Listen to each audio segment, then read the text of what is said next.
হরিদিন তো গেল, সন্ধ্যা হলো, পার করো আমারে।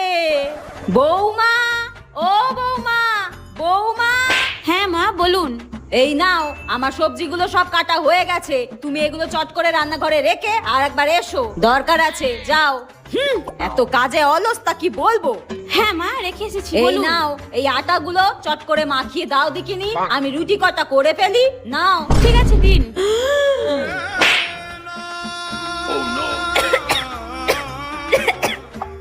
এটা কি হলো?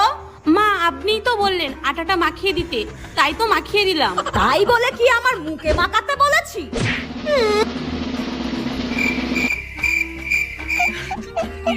কোনো কাজ যদি তোমার দ্বারা হয়, পারোটা কি করতে তুমি? হ্যাঁ, পারোটা কি করতে? মা আমি ভালো রিলস বানাতে পারি। হ্যাঁ, আর কি করতে পারো? নাচতে পারি।